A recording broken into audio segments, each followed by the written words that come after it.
Hey, everybody. Welcome to the premiere live signing for Joe Trohman's None of This Rocks. My name is Quinn Ferriel with Hachette Books. This is obviously the man of the hour, Joe Trohman. Hi, guys. We're live on the internet. We're doing great so far, too. We're doing really good. We prepped.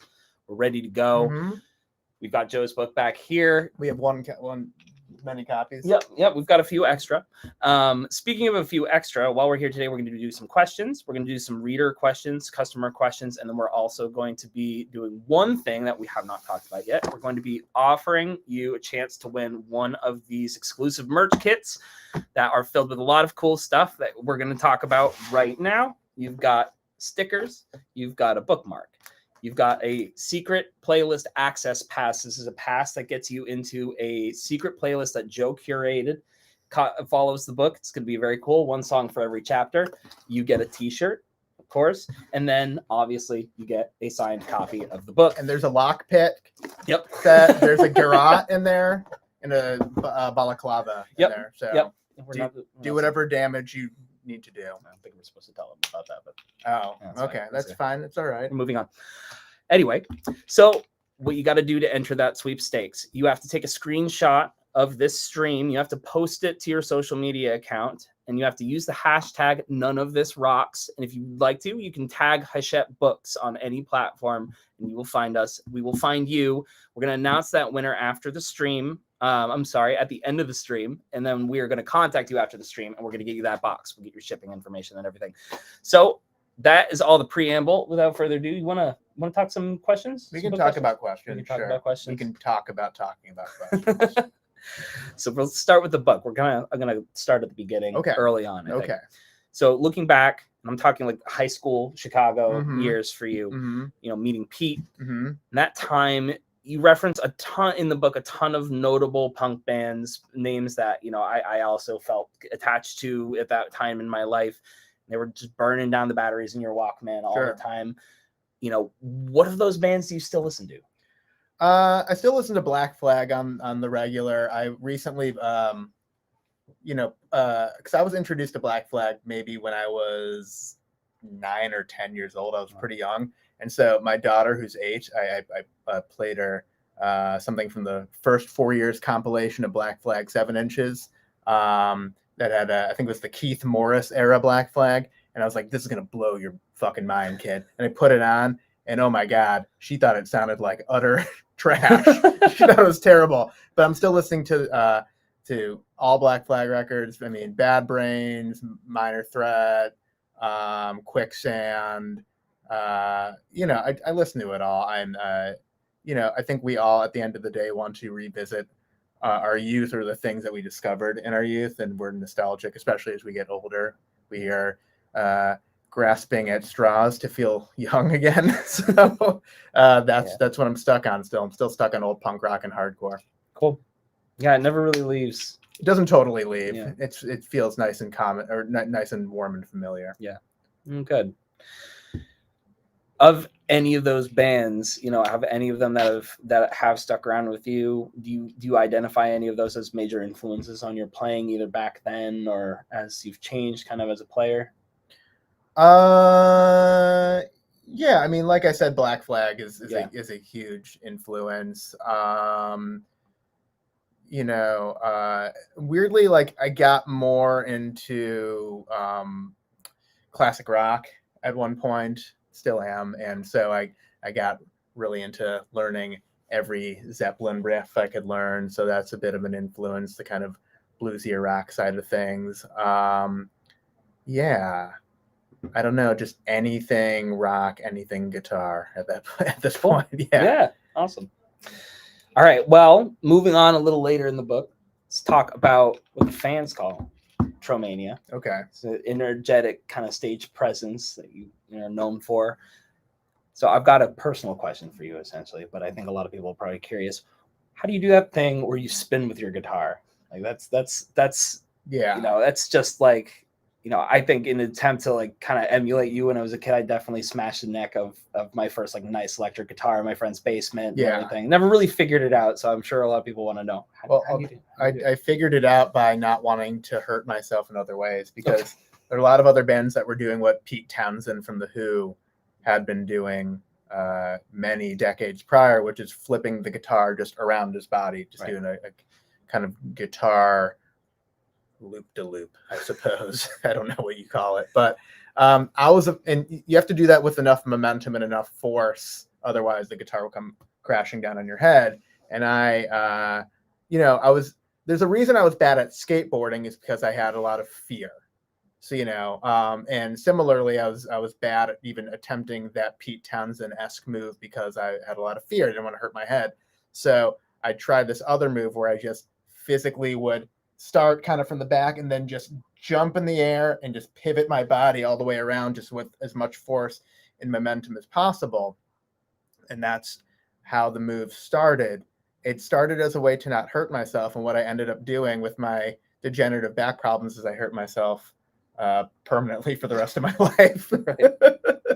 But it was good for a time. Yeah, it worked for a while. It was good for a spell. And, you said it had an influence on you. Right. Which is, it's kind of cool that something I did stupidly to entertain people became signature and influential. I'm humbled by that. Well, that's good of you to say. And I think that, I remember being, of that age and just people just being, they saw it as authentic, obviously, because that's why people attach to things like that. But, it also looked badass. So everyone wanted to give it a go too. So, oh, thanks. Huh. So let's kind of shift gears a little bit. Okay. Let's get into, the heavier aspects of the book. Obviously, the book is a lot about, we have, of course, the history of your, music and everything, but you talk a lot about yourself and your mental health, your anecdotes from your childhood and growing up. And you talk a lot about therapy and different types of therapy in the book. And just want to read something to you that you wrote. Should be familiar. Okay, sure. He said there was an element to the hardcore music, the scene, I think we're talking about the same kind of time period as earlier, that entailed tapping into whatever pain that you held on to and letting it out sideways. And that crowd would reciprocate a la primal group therapy. I thought that was so cool. And I wanted to just ask you if you could speak to that a little bit more. Do you think you sought out these shows because that was some kind of a relief or some kind of release? Yeah, I think when you're young and especially dealing with a myriad of maybe like mental illnesses, and maybe you're not in therapy at that time, or maybe therapy is not working for you, whatever it is, you seek out other kind of outlets. And I found the hardcore scene specifically in Chicago. And, during those shows, there was a lot of just violence for fun, I guess. People would hurt each other in the pit, but that was kind of part of the show. And you would scream along with these aggressive bands, and you would just let out all of this pent-up aggression and all these pent-up feelings. And afterwards, you would be happy. Even though you were punching and kicking each other, afterwards, you'd be thrilled to be with those people who punched and kicked you because you were engaging in this kind of form of just really literal physical therapy together. Cool. Awesome. Not the type of physical therapy that helps your body heal. Right. Both have their applications, different things. Cool. All right. Let's keep moving on in the timeline, and you say Asbury Park. There's you talk a lot. There's basically a whole chapter, I think, in the book about this, this festival. And you mentioned being among some like big wigs in the scene for the first time. Taking Back Sunday and Coheed and the starting line. You even say Joan Jett was there, and that's something that you should have been far more excited about at the time. It's a hindsight question here. So can you think of something in those early years of touring that you like, looking back, you really wish you had appreciated when it was happening, but have come to since then? Yeah, I'll speak to that moment, then answer your question. So yeah, sure. First off, like to that moment, that was playing that show in Asbury Park was like very pivotal for the band, and it was a very scary, giant show. Well, we didn't know it was going to be scary and giant. We were just scared to be there. It turned out to be this big show, and I think pushed us to kind of the next level of our career. So I guess not being aware of Joan Jett was partly youthful stupidity, but also partly just being a wrapped up in my own fear of the moment. It's really funny that like later on, many years later, when Fall Out Boy went to the Rock Hall in Cleveland to induct Green Day into the hall, that was also the same day that Joan Jett was being inducted. Oh, no way. Into hall by Miley Cyrus. Then later on, I had a little bit of green marijuana cigarette with Joan Jett and Miley Cyrus. I hope that doesn't put Miley Cyrus out too much. Sorry, but I'm sure she doesn't mind. Yeah, I don't know. But you know, when I look back on regrets, I don't have a great deal of them, but I do think back to like early on getting in the van and touring. I always am dealing with a lot of anxiety, but I used to have a lot of anxiety attacks back then that were hard to mitigate. And it had to do with every time I'd get in the van, I would be leaving home and I'd be leaving Roots. And I wish I had instead of looking at the back window, looked toward the front of the van and saw that I was with like 4 or 5 of like my best friends and that I was in like safe company. And so I think I regret wasting that time being mired in anxiety instead of being happy and comforted by the fact that I was with some pretty cool fucking people. Oh, that's Yeah. yeah. Well, that's so sweet. Yeah. No. Oh, we're having a found family conversation here. Yeah. Well, they are like brothers. I mean, at the Yeah. end of the day, you know, it's a brotherly relationship at this point. Sure. Yeah. Cool. All right. You've been a touring musician for 23 years. Mm-hmm. This is pretty wild. Mm-hmm. Did some back of the napkin math in the book. You say it's oddly 60% of your life. I think so. I was probably just using a calculator to get to that number. So it's well, however you get there. That's tremendous. You Yeah. know? And I'm bad at math, so I for sure use a calculator. Well, you speak to, you know, earlier in the book, you speak a lot to your kind of gravitation towards older friends, and that really, you know, kind of acted as a shortcut to maturity. Yeah.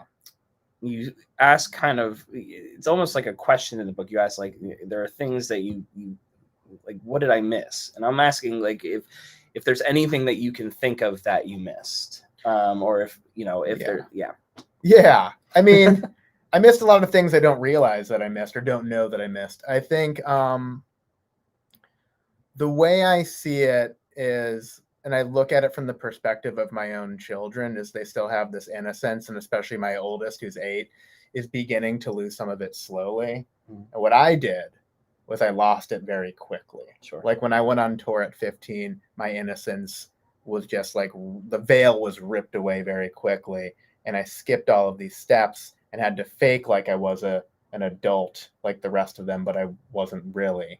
And instead of losing my innocence slowly along the way and kind of learning how to fuck up and get back on my feet in a nice paced sort of manner. So I guess that's what I missed, is I missed my youth a little bit. Yeah. No, sure. That makes sense. And, you know, I just looking back at that, you know, that portion of the book when you're kind of reflecting, I feel like there's a lot of people who probably feel that way, you know, that there's, you know, they're desperate at the time to jump. Every kid is. Every kid's desperate, wants to be an adult. Back to my daughter, she wants to see R-rated movies right now. She wants to do adult things. She goes, why can't I see it? Because there's adult themes. Is that why?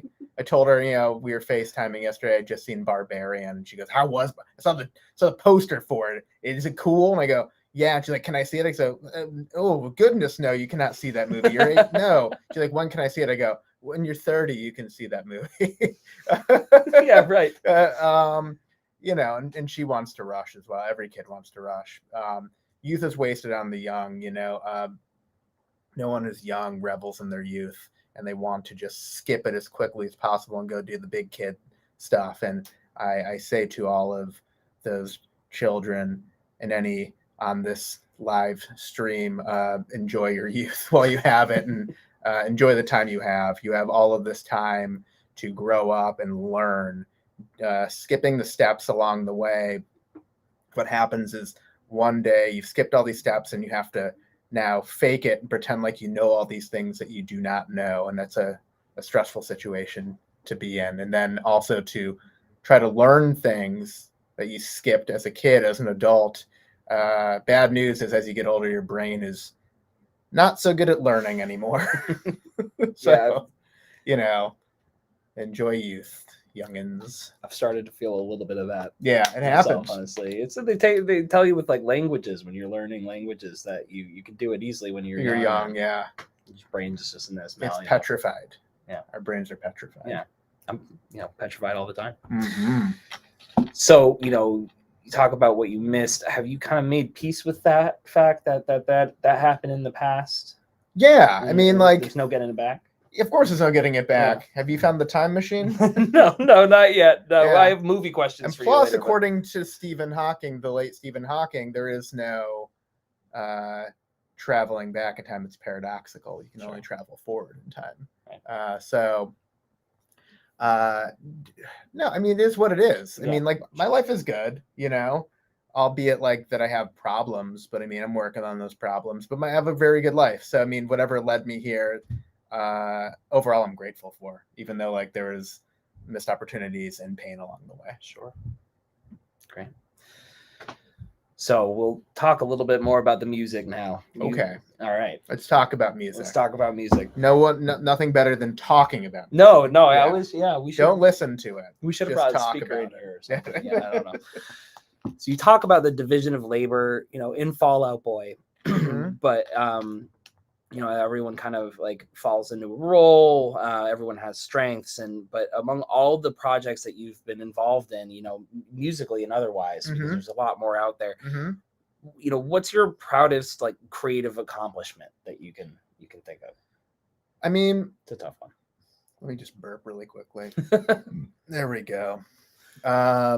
You have to do it. We all do it. We do all do it. I would say I love all of my children equally. That's what we were looking for, yeah. But I mean, like, here's the reality: is like I am so proud of Fall Out Boy because it's a gigantic band, like that I started as a teenager, and it's it's not only my effort, obviously, but I was a part of it, and it's endured. And we just did stadium shows supporting Green Day. I mean, it's absurd. But I'm also very proud of starting the damned things. That's the thing I went on my own. I mean, again, I did that with other people, and I'm so honored to be friends with Scott Ian from Anthrax. It's one of my favorite bands of all time, and to be able to do that with him and have him entrust in me the songwriting capabilities to put that band together. But then, I've also ventured off into this writing malarkey. So I'm proud. I am proud of this book, however terrified I am by it. And I'm proud of I'm making comics with my buddy Brian Posehn, and I'm so proud of the work we've done and the work we are doing, and just our working relationship and friendship. So I'm equally proud of all of them, though I do realize there are tiers to each one. Fall Out Boy might be up there while everything else might be like off screen. But there's not, like I said, I love all my children equally. It's a good way to put it. Well, another analogy you use in the book for that is that creativity is like shitting. Right. Yeah. Well, yeah. So I say creativity is like shitting. I have this creative notion. I have to rush to get it out. I get it out, and then I flush it, and I never want to see it again. I have a bit of an issue with kind of being, these are self-esteem issues. I don't necessarily love myself, so I'm disgusted a bit by the things that I make, even though I have an obsession with making them. And once I make them, I need to get away from them. I need to move on to their thing. But in hindsight, I can look back, like I look back upon Fall Out Boy, or look back upon the first Damn Things record, or even the last one, or, and I really do appreciate it and have a new love for it, but I need space away from that to do it. That makes sense. Yeah. It's the two sides of it, the creative output, get away from yourself, but there's a love in the process and everything. Oh, I love creating. I mean, that's my like favorite thing in the world, is the making of. Sure. I love getting lost in creation, whether it's songwriting or with words and stories. I just really, really, really do love that. But and I do really try to see things to completion. Mm-hmm. You know, it's so easy to start, Yeah, but it's not easy to finish. And so I really I do put the fire under my own ass to complete. But you know, once I'm in, you know, sometimes when I'm in the middle of it and definitely afterwards, I get so lost in the forest, I can't see the trees. And it takes a long time for me to get out of those particular forests to see the trees. Yeah. Yeah. Cool. All right, here's a softball. Soft meat. What? Moving on. We'll edit that out. No, keep that in. Yeah. So you're in love with your guitar. You say you're in love with your guitar. Yeah. Which one gets the bulk of your affection? So I have a 1965 reverse body Gibson Firebird. It's like the Johnny Winters guitar. Yeah. And you know, I did mention this earlier when you're asking me about like guitar influences. Like, you know, I mentioned Greg Ginn and I sort of mentioned Jimmy Page and then, you know, Johnny Winters is one, but also, you know, like Johnny Winters being tangential to blues. I love like Otis Rush and Son House and Muddy Waters, and I definitely am a blues leaning guitar player. And so that guitar specifically feels bluesy and it's really fun to play. Plus it just sounds like a guitar from the 1960s when you plug it in, and it plays so well, and it's beautiful. Well, it's making me think back to that one I smashed in the basement, and wishing it was one of those. Well, maybe glad it's not if it's all busted. You don't want to up, smash it. You don't want to smash it perfectly intact, all original 1965 not reverse body Gibson Firebird. That's the advice that you didn't know you were getting here today. But there you go. That's all the advice I have to give. Yeah. Good. Well, there is some in the book though. You should definitely check that out. Oh yeah, there's some there. Yeah. You want to do a lightning round? Okay. These are the fun ones. Okay. It was all fun. Oh, well, thank you. Nothing but fun. All right. Favorite Transformer? Grimlock. That's a good answer. Yeah. Sega or Nintendo? Nintendo. Okay. Why do you ask? Why do you say that? I'm lightning round, but I'm curious. I loved both, but I mean, I just think I played more Nintendo. There are more Nintendo games that have stuck with me through the years. Sure. Especially my dad and I used to play a lot of Punch Out. Okay, cool. Both Mike Tyson. We had both Mike Tyson's Punch Out, and then we played that game so much it broke, and then we went to go buy it again, and I guess you know, Tyson had like lost a bit. He lost his title, and like the contract of Nintendo ran out, so they re-released it just as Punch Out with Mr. Dream. I didn't know that. Yeah. Well, I used to think it was because of the assault allegations that they took his name off, but I discovered more recently through watching the series Mike. Oh, really? Yeah, that was wrong. And then I looked it up, and surely enough, yes, it was a combination of losing his heavyweight title and the contract of Nintendo running out that they took him off of the game. No kidding. Yeah, but that was one of my favorite games, and obviously like the original Zelda, Mario 3. I mean, I like Sega. I played all the Sonic games. You know, Sonic 2 being a big favorite of mine. Is that the one with the Green Hills track? The one that's like. It's got green. Yeah, it's got it all. It's got it all. But it's got. I wasn't a Sonic. It's got Casino Night. You know, the Casino Night Zone. Apparently, there are rumors that Michael Jackson had a hand in the music for Sonic 2. That he's a big fan. But I don't know the truth to that. 100%. All right. Well, yeah, that's up to all of you guys. Go research that and get back to us on that. Well, that's not exactly lightning round. Let's get back to the lightning round. Sure. So I will know it's not your fault because I actually was going right into your favorite video game. It's 2 video game questions. Oh, well, it's Final Fantasy VII. That's enough said. Yeah. You speaking of game soundtracks, I mean, like, that's one of those that like I play D&D with my friends, throw that stuff, the battle music whenever I can. Yeah. It's crazy. Yeah, incredible music. The CGI cutscenes at that time were like just groundbreaking. I mean, now they probably look terrible. I haven't seen the remaster version, but and that I think I was playing that game in middle school, and I like nearly flunked out of middle school because of that game. It was the Elden Ring of its time. Yeah, there you go. Yeah cool. Ren and Stimpy or Rocko's Modern Life? Oh, damn it! I know. Truthfully, I can't pick one or the other, but because John Kay is just not such a favorable human, I'm going to go with Rocco. And I learned how credit cards work from Rocco's Modern Life. Oh yeah, There's yeah, an yeah. episode where Rocco gets a credit card and he buys, his house is falling apart. So Heifer's like, get a credit card. So he gets a credit card and he goes to the mall and he buys everything with it. And his credit card like singes and starts like melt. He's using it so much. And eventually he's like, I'm going to buy this thing I've always wanted. It's a velvet painting of a sad crying clown in an iron lung, which is the darkest thing. A sad crying clown in an iron lung. So he buys that, and that's like the coup de grace. And then he brings all the shit home, and he can't pay for it. And instantly, like, the repo men take everything in his house, and he's back to square one. I remember that episode. And that's how I learned how credit cards work. It's a better way than a lot of people probably. Yeah. I mean, don't get me wrong. I've got my shared debt. All right, last one's a good one. Favorite horror movie. See, this is a nearly impossible one to answer.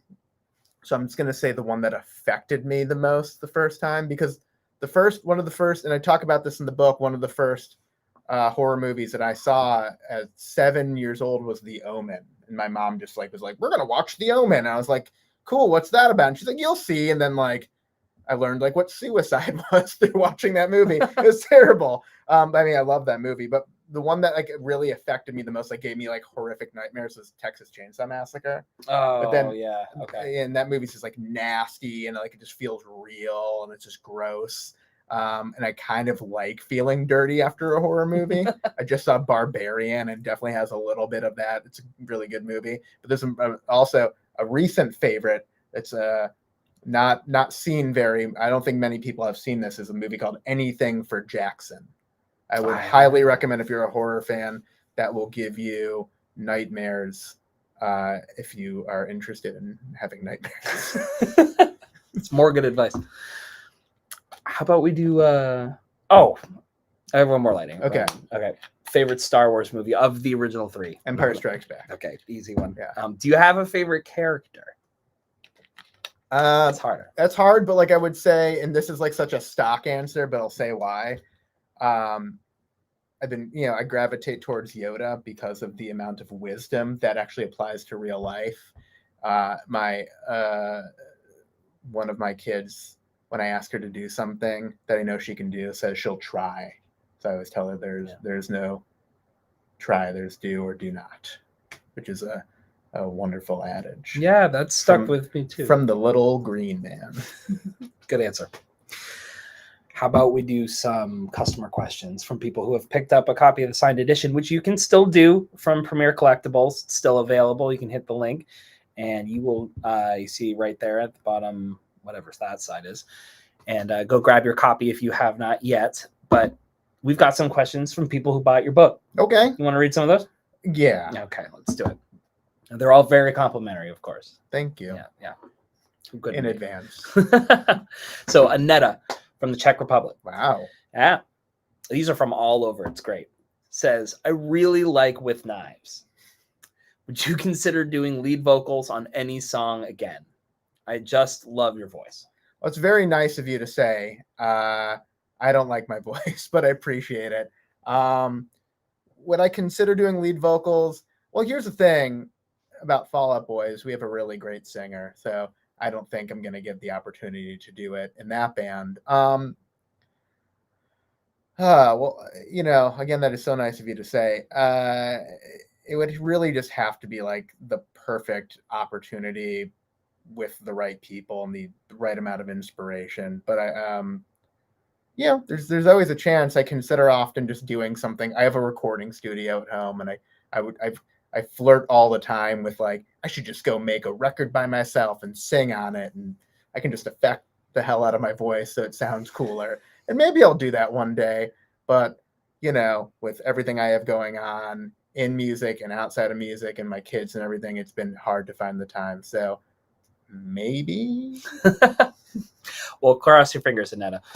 All right, Benjamin from Dallas, Texas. There's a lot of Texas in here. Yeehaw. This one's from Benjamin. Benjamin asks, when you die, what is the one thing you want to be remembered for the most? Having a sick bod, man. No, for being like genuinely I want my children to remember me as a good father. Simple enough. That's like the truth. And for having a sick bod. Good. 2 answers. You got I 2 want answers. them to remember that. Look at that, Benjamin. You get 2 answers. That's great. You want your children to remember that too. Yeah, of course. Yeah, no, they better know. Fuck yeah, dude. No, but I really do hope they remember me as a good father. That's important to me. Cool. Yeah. For my ego.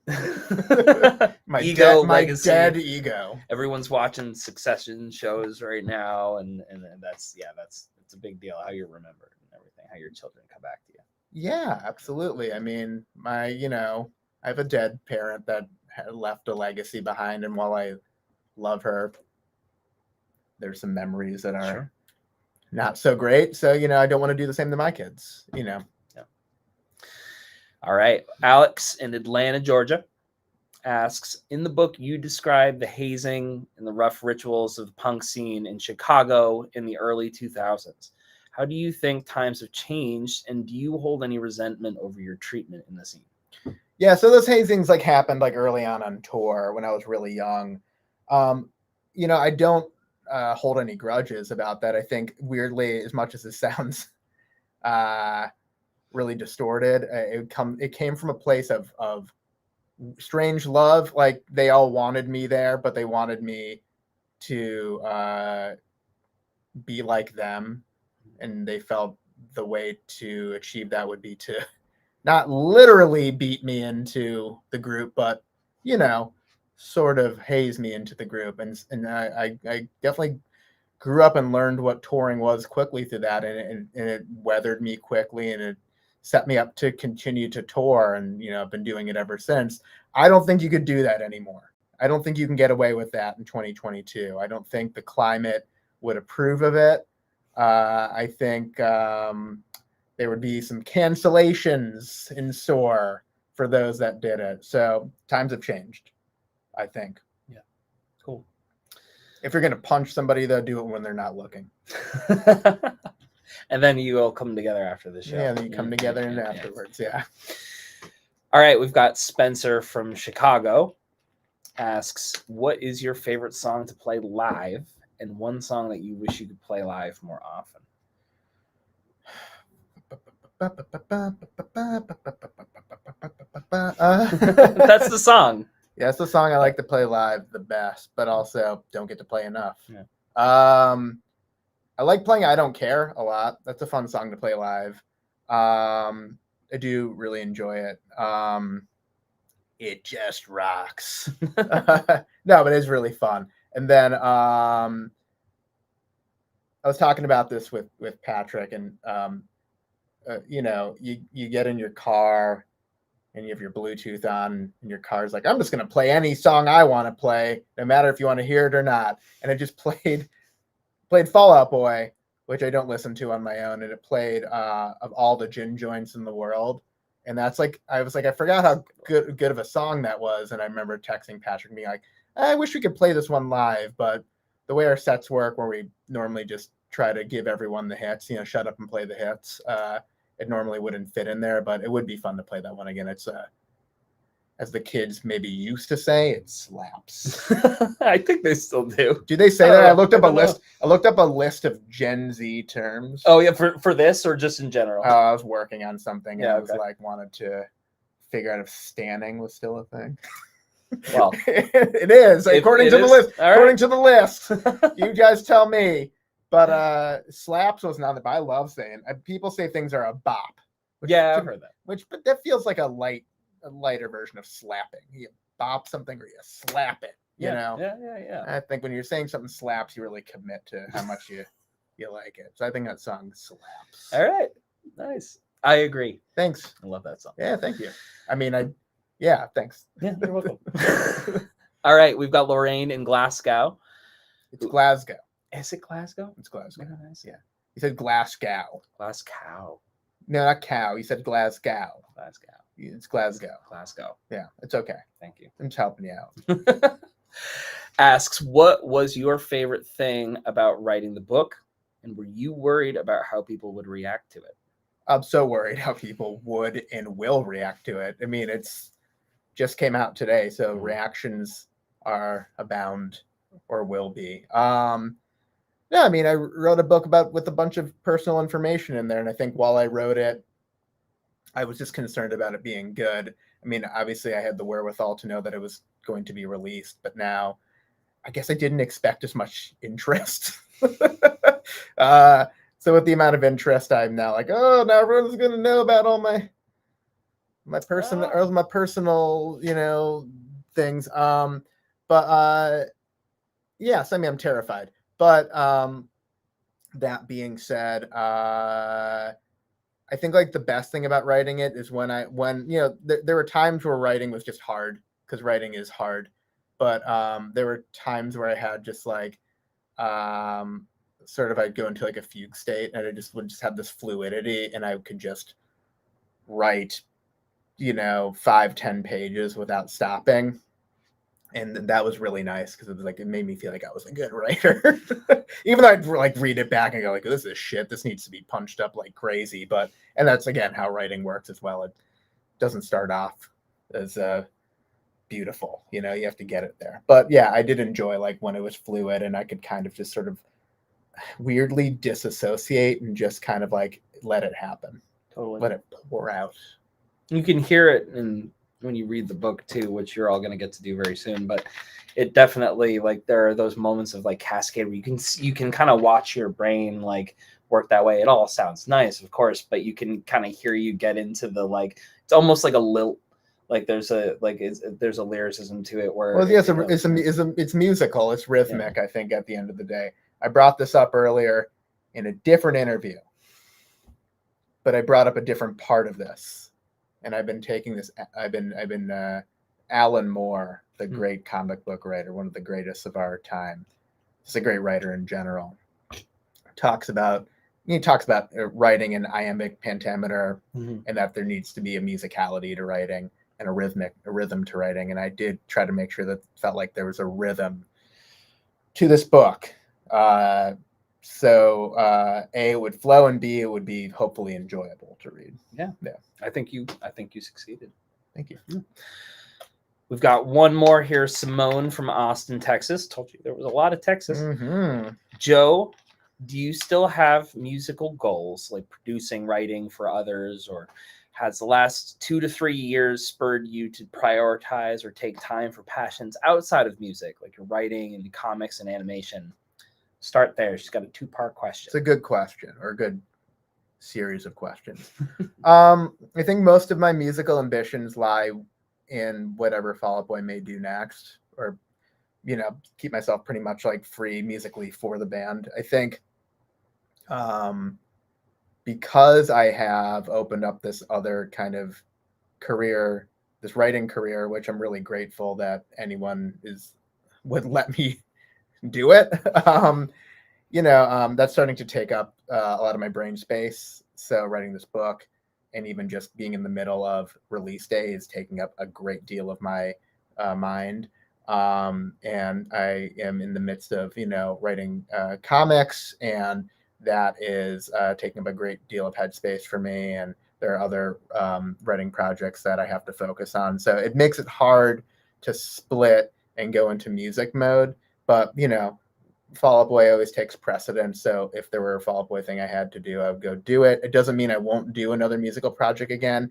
And I talk about it a little bit in the book, the flirtations I did with kind of scoring and commercial music stuff. And I just never really found it to be for me. So I don't really think I would pursue it. The opportunities come up sort of here and there. And I, with my prior experience, I'm reticent to go for that. Cool. Well, you got a 2 for there, Simone. Great. Well, we are getting close to time, so we definitely want to announce our winners soon. Thank you all for getting that out there on social. We really appreciate that. But before we do, is there anything else you want to tell people about your book? Anything that you're excited about, in particular, people finding out, or should they just read it and find out then? I think people should probably just read it and find out. It's called None of This Rocks, but there's some interesting stuff in there. Yeah. You know, it's not a warning. And I'm sorry I didn't get a haircut beforehand, everybody. This is just the way I am. Sloppy and unpresentable. So you get what you get. You don't get upset. Well, I think it's time to give out some winners' names here. We've got 5 folks here at name tags on Twitter. You are our first winner. And again, we are giving away a exclusive merch kit. None of this rocks. A bunch of good stuff in there. Is that a real handle at name tags? At name tags. I don't know how they got that. All right. That's wild. You must have been there early. It sounds like tags. something they would assign you at the beginning. I know. It's like a default. It's like on Reddit. How you get the, right. Yeah. They give you the random word. User one. Yeah. All right. Well, at name tags, congratulations. Yes, congrats. We've got another one. It's Rosie Does on Twitter. Ah. That's a good one too. Yeah. No. Yeah. A little more original, Rosie. Yeah, it's got her name. Yeah. We got a third one. It's Emma Corin, Corrin, again on Twitter. Thank you very much, Emma. Congratulations. And we've got cat_scribbles on Instagram. Thank you, Cat. And we've got one more here. It is at Tommy McPhail, MCPHAIL on Twitter.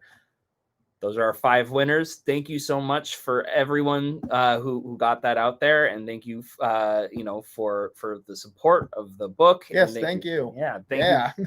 Thank you for being here today. Thank you for listening to both of us talk to you. Joe, thank you for answering a bunch of questions. Quinn, thank you for asking a bunch of questions. You're very welcome. And thanks to everyone that tuned in, and congratulations to the winners. And I'm sorry I'm so sleepy. I think you've earned sleepy. Yeah. It's been a big week. Oh, I just traveled in from Brazil. True. 13-hour flight. That'll do it. Yeah, I'm a little tired. Yeah. So you guys just watch out. We are going to contact you via DM. You're going to hear from at Hachette Books. That's who we are. That's who you're going to hear from. We'll get you all set up. We'll get your prizes out to you, and we hope you enjoy them. We hope you enjoyed this live signing with us. Again, Joe Trohman, author of None of This Rocks, is out today. We're celebrating. We hope you all can celebrate. We hope you all start reading as soon as you can. And thank you so much for joining us. We'll see you next time. Thanks.